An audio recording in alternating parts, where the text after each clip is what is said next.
আকাশবাণী খবর পড়ছি নমামি বসুরুদ্র। প্রথমে বিশেষ বিশেষ খবর। 2 বছরের অধিক সময় পর ইসরায়েলে বন্দি বিনিময়কে ভারত স্বাগত জানিয়েছে। গাজা শান্তি চুক্তি এবং নিরাপদে ইসরায়েলি পণবন্দীদের মুক্তিতে অন্যতম ভূমিকা পালনের জন্য ইসরায়েল মার্কিন রাষ্ট্রপতি ডোনাল্ড ট্রাম্পকে সে দেশের সর্বোচ্চ নাগরিক সম্মান প্রদান করবে। 4 দিনের ভারত সফরে মঙ্গোলিয়ার রাষ্ট্রপতি খুলেনসুখ উখনা আজ নতুন দিল্লি পৌঁছেছেন। বিহার বিধানসভা নির্বাচনের দ্বিতীয় দফার ভোট গ্রহণের জন্য আজ বিজ্ঞপ্তি জারির সঙ্গেই শুরু হয়েছে মনোনয়ন জমা দেওয়ার কাজ। পশ্চিমবঙ্গে দুর্গাপুরে বেসরকারি মেডিকেল কলেজের দ্বিতীয় বর্ষের ডাক্তারি পড়ুয়ার গণধর্ষণ কাণ্ডে আজ আরও 2 জন গ্রেপ্তার হওয়ায় ধৃতের সংখ্যা বেড়ে দাঁড়ালো 5। বিজেপি এই ঘটনায় রাজ্যের আইন শৃঙ্খলা পরিস্থিতি নিয়ে প্রশ্ন তুলেছে। উদ্ভাবন ও অর্থনৈতিক বিকাশে উল্লেখযোগ্য অবদানের জন্য জোয়েল মকিয়ার, ফিলিপ আগিয়ান এবং পিটার হাউবিট এবছর অর্থনীতিতে নোবেল পাচ্ছেন। ওয়েস্ট ইন্ডিজের বিরুদ্ধে দ্বিতীয় ক্রিকেট টেস্ট জয়ের জন্য ভারতের প্রয়োজন আর মাত্র 58 রান। আসছে বিস্তারিত খবরে। হামাসের হাতে 2 বছরের অধিক সময় বন্দী থাকার পর ইসরায়েলি পণবন্দীদের মুক্তিকে ভারত স্বাগত জানিয়েছে। সামাজিক মাধ্যমের এক বার্তায় প্রধানমন্ত্রী নরেন্দ্র মোদী বলেছেন, এই মুক্তি পণবন্দীদের পরিবারের সাহস, শান্তি স্থাপনে প্রেসিডেন্ট ট্রাম্পের উদ্যোগ এবং প্রধানমন্ত্রী নেতানিয়াহুর দৃঢ় সংকল্পের প্রতি সম্মান। ওই অঞ্চলে শান্তি প্রতিষ্ঠায় প্রেসিডেন্ট ট্রাম্পের উদ্যোগের প্রশংসা করেন শ্রী মোদী। মার্কিন রাষ্ট্রপতি ডোনাল্ড ট্রাম্প বলেছেন, 2 বছরের অন্ধকারময় বন্দী জীবনের পর 20 জন সাহসী ইসরায়েলি পণবন্দী তাদের পরিবারের কাছে ফিরছেন। জেরুজালেমে ইসরায়েলের সংসদ নেসেটে বক্তৃতার সময় ট্রাম্প কথা বলেন। অনুষ্ঠানে ইসরায়েলের প্রধানমন্ত্রী বেনিয়ামিন নেতানিয়াহু ডোনাল্ড ট্রাম্পকে ইসরায়েলের বৃহত্তম সহযোগী হিসেবে বর্ণনা করেছেন। ইসরায়েল এবং বেশ কয়েকটি আরব দেশের মধ্যে সম্পর্ক স্বাভাবিক করার আব্রাহাম চুক্তির পক্ষে সওয়াল করা এবং ইসরায়েলের রাজধানী হিসেবে জেরুজালেমকে স্বীকৃতি দেওয়ার জন্য ট্রাম্পের প্রতি কৃতজ্ঞতা প্রকাশ করেন নেতানিয়াহু। এদিকে গাজা শান্তি চুক্তি এবং নিরাপদে ইসরায়েলি পণবন্দীদের মুক্তিতে অন্যতম ভূমিকা পালনের জন্য ইসরায়েল মার্কিন রাষ্ট্রপতি ডোনাল্ড ট্রাম্পকে সে দেশের সর্বোচ্চ নাগরিক সম্মান Israeli presidential medal of honour প্রদান করবে। ইসরায়েলের প্রেসিডেন্ট ইসরায়েল আইজাক হারজোগ এই সম্মান ট্রাম্পের হাতে তুলে দেবেন। প্রথম দফায় রেড ক্রস আন্তর্জাতিক কমিটির হাতে 7 ইসরায়েলি বন্দীকে প্রত্যর্পণের মধ্যেই এই ঘোষণা করা হলো। অন্যদিকে ইসরায়েলের প্রধানমন্ত্রী বেনিয়ামিন নেতানিয়াহু মিশরে আয়োজিত গাজা শান্তি সম্মেলনে যোগ দিচ্ছেন না বলে জানিয়েছেন। আগে জানানো হয়েছে, হামাস গাজায় আটক 20 জন যুদ্ধবন্দীকে ইসরায়েলের হাতে তুলে দিয়েছে। এর বিনিময়ে ইসরায়েল প্রায় 2000-এর কাছাকাছি প্যালেস্তিনীয় যুদ্ধবন্দীদের মুক্তি দিচ্ছে। মার্কিন যুক্তরাষ্ট্রের নেতৃত্বে বিভিন্ন দেশের প্রায় 200-র কাছাকাছি সেনাবাহিনী এই যুদ্ধবিরতির ওপর নজর রাখছে। 4 দিনের ভারত সফরে মঙ্গোলিয়ার রাষ্ট্রপতি খুরেলসুখ উখনা আজ নতুন দিল্লি পৌঁছেছেন। বিমানবন্দরে অসামরিক উড়ান চলাচল প্রতিমন্ত্রী মুরলীধর মহল রাষ্ট্রপতি উখনাকে স্বাগত জানান। তার সঙ্গে থাকা প্রতিনিধি দল গার্ড অফ অনার গ্রহণ করেন। মঙ্গোলিয়ার রাষ্ট্রপতির সঙ্গে রয়েছেন তার মন্ত্রিসভার সদস্য, সাংসদ, বরিষ্ঠ আধিকারিক, বাণিজ্যিক নেতৃত্ব এবং সংস্কৃতি সমাজের এক প্রতিনিধি দল। সফরকালে তিনি রাষ্ট্রপতি দ্রৌপদী মুর্মুর সঙ্গে সাক্ষাৎ করবেন। আগামীকাল প্রধানমন্ত্রী নরেন্দ্র মোদীর সঙ্গেও বৈঠক করবেন মঙ্গোলিয়ার রাষ্ট্রপতি। উভয় দেশের মধ্যে দ্বিপাক্ষিক নানা বিষয় নিয়ে বিস্তারিত আলোচনা হবে। কানাডার বিদেশমন্ত্রী অনিতা আনন্দ আজ নতুন দিল্লিতে প্রধানমন্ত্রী নরেন্দ্র মোদীর সঙ্গে সাক্ষাৎ করেছেন। শ্রী মোদী তাকে অভ্যর্থনা জানিয়ে বলেন, ভারত কানাডা কৌশলগত অংশীদারিত্বে তাঁর এই সফর অত্যন্ত গুরুত্বপূর্ণ। তিনি গত জুনে G7 বৈঠকে কানাডার প্রধানমন্ত্রী ম্যাককার্নির সঙ্গে ফলপ্রসূ বৈঠকের কথাও তুলে ধরেছেন।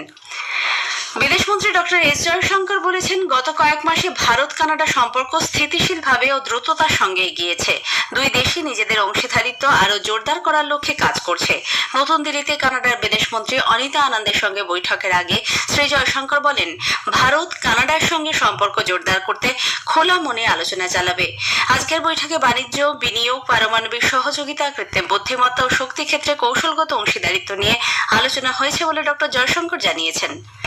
We look at Canada, we see a complementary economy, we see another open society, we see diversity and pluralism, and we believe that that is the basis for a close, sustainable and long-term cooperative framework. Pakistan পাকিস্তানের লাহোরে Israel বিরোধী মিছিল চলাকালীন তেহরিকে লাব্বাইকের সমর্থক ও পুলিশের মধ্যে হিংসাত্মক সংঘর্ষে 7 সমর্থক ও 1 পুলিশ আধিকারিকের মৃত্যু হয়েছে। গাজা ও প্যালেস্তাইনের সমর্থনে বের হওয়া তেহরিকে লাব্বাইকের মিছিল ইসলামাবাদে মার্কিন দূতাবাস লক্ষ্য করে এগোনোর সময় মুরিদকিতে এই সংঘর্ষ বাধে। পাঞ্জাব পুলিশের প্রধান উসমান আনওয়ার জানিয়েছেন, বিক্ষোভকারীদের গুলির আঘাতে 1 পুলিশ আধিকারিকের মৃত্যু হয়, আহত হন বেশ কয়েকজন। অন্যদিকে বিক্ষোভকারী টিএলপির দাবি তাদের বহু সমর্থক প্রাণ হারিয়েছেন। টিএলপির প্রধান সাদ রিজভি সহ আহতদের দেহে গুলির আঘাত রয়েছে। এই খবর আপনারা শুনছেন আকাশবাণী থেকে। বিহার বিধানসভা নির্বাচনের দ্বিতীয় দফার ভোট গ্রহণের জন্য আজ বিজ্ঞপ্তি জারির সঙ্গে শুরু হয়েছে মনোনয়ন জমা দেওয়ার কাজ। এই পর্বে 20টি জেলায় 122টি বিধানসভা আসনে 11 নভেম্বর ভোট নেওয়া হবে। চলতি মাসের 20 তারিখ পর্যন্ত মনোনয়ন জমা দেওয়া যাবে। একই সঙ্গে নির্বাচন কমিশন 7 রাজ্যের 8টি বিধানসভা আসনের উপনির্বাচনের জন্যও আজ বিজ্ঞপ্তি জারি করেছে। এদিকে বিহার বিধানসভা নির্বাচনের জন্য প্রথম পর্বে electronic voting machine EVM VVPAT র্যান্ডমাইজেশনের কাজ সম্পন্ন হয়েছে বলে নির্বাচন কমিশন জানিয়েছে। জেলা নির্বাচন আধিকারিকরা জাতীয় এবং রাজ্য স্তরের রাজনৈতিক দলগুলির প্রতিনিধিদের উপস্থিতিতে ইভিএম ম্যানেজমেন্ট ব্যবস্থাপনার মাধ্যমে র্যান্ডমাইজেশন করেছেন। রাজনৈতিক দলগুলির প্রতিনিধিদের সঙ্গে প্রতিটি আসরে র্যান্ডমাইজড ইভিএম ও ভিভিপ্যাটগুলি ভাগ করে নেওয়া হয়।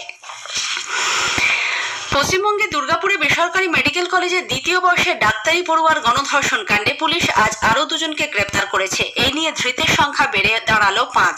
পুলিশ আজ ওই ঘটনায় ধৃত 2 অভিযুক্ত শেখ শফিকুল এবং সাদ্দাম ওরফে শেখ নাসিরউদ্দিনকে আদালতে পেশ করে তাদের 9 দিনের পুলিশ হেফাজতে পাঠানো হয়েছে। এর আগে ধৃত অন্য 3 জনকে গতকাল 10 দিনের পুলিশ হেফাজতে পাঠানো হয়।